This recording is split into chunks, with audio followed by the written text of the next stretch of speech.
Hello friends, flight industry से जुड़े हुए स्टॉक्स के लिए लगभग 2 दिन पहले एक गुड न्यूज़ आई थी कि 15 दिसंबर से फिर से अंतर्राष्ट्रीय उड़ानें उड़ेंगी और जो आपकी इंटरनेशनल फ़्लाइट्स हैं वो उड़ती हुई देखी जाएंगी। जी हाँ, ये गुड न्यूज़ आई थी लगभग 2 दिन पहले और अब एक बैड न्यूज़ आई है सामने निकल कर। आपकी फ़्लाइट इंडस्ट्रीज़ के लिए, एविएशन स्टॉक्स के लिए ये खतरे की घंटी होती हुई दिखाई दे रही है। अगर ऐसा होता है वाकई, तो ये एक बहुत बड़ी न्यूज़ होगी, बैड न्यूज़ होगी फ़्लाइट इंडस्ट्रीज़ के लिए। सो दोस्तों, बात करते हैं वो कौन सी न्यूज़ है। और फ्रेंड्स, यदि आपने अभी तक हमारे चैनल को सब्सक्राइब नहीं किया है तो कृपया हमारे चैनल को सब्सक्राइब जरूर करें और बेल आइकन को जरूर हिट करें ताकि वीडियो अपलोड का नोटिफिकेशन आप तक समय से पहुंच सके।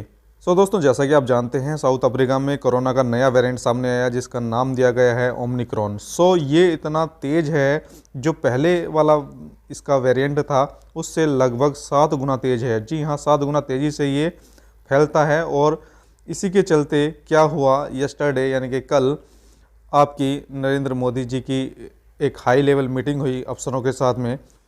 समीक्षा करने के लिए बोला है उन्होंने फ़्लाइट्स के लिए। जी हाँ, सो दोस्तों, ओमिक्रॉन वेरिएंट बढ़ते खतरे के बीच फ़्लाइट बैन और टेस्टिंग पर जोर, जाने किन राज्यों में की जा रही क्या तैयारी। सो दोस्तों, ये जो न्यूज़ है ना, ये फ़्लाइट बैन वाली, इसमें क्या होगा, फ़्लाइट बैन होंगे या नहीं होंगे।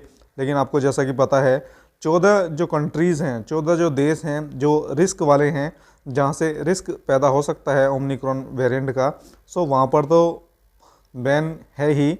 और WHO ने भी बैन करने के लिए इन पे लगभग एक इशारा दिया है और यहाँ पे तो ऑलरेडी बैन है ही 14 देशों पर।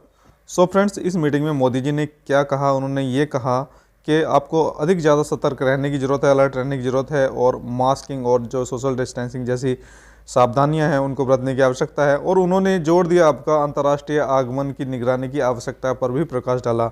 सो अंतर्राष्ट्रीय जो आपके पैसेंजर्स हैं वो आ रहे हैं, उनकी जो निगरानी है, उनकी निगरानी बहुत अच्छे से होनी चाहिए और कोई भी चूक नहीं होनी चाहिए। और उन्होंने टेस्टिंग पर जोर देने के लिए कहा और जोखिम में जो देश हैं यानी कि जो रिस्क वाली कंट्रीज़ हैं उन पर भी विशेष ध्यान देने की बात की। और उन्होंने आगे ये कहा कि इसकी समीक्षा होनी चाहिए, फिर से समीक्षा होनी चाहिए कि ये जो आपकी इंटरनेशनल फ़्लाइट्स हैं, ये जो उड़ाने का डिसीजन लिया गया है, इसकी समीक्षा होनी चाहिए।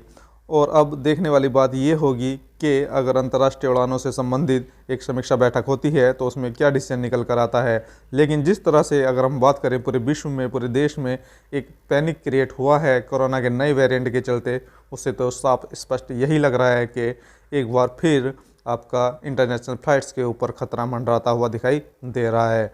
सो दोस्तों, ये एक बैड न्यूज़ फिर से फ़्लाइट इंडस्ट्रीज़ के लिए, जो फ़्लाइट्स के स्टॉक्स को नीचे धकेलने के लिए एक मेन खबर हो सकती है। लेकिन सभी की नज़रें रहेंगी उस समीक्षा बैठक पर, आखिर वो समीक्षा क्या रहती है। सो दोस्तों, आप जैसा जानते हैं, अगर जनरली आप अपने माइंड से भी सोचेंगे, अगर समीक्षा की बैठक हो भी जाती है, अगर उसमें बैन नहीं भी होते हैं, तभी भी जिस तरह से कोरोना का ये पैनिक है, नया वेरिएंट क्रिएट कर रहा है, तो उससे तो ये लगता है कि पैसेंजर्स खुद ही अंतर्राष्ट्रीय टूर करने से बचेंगे।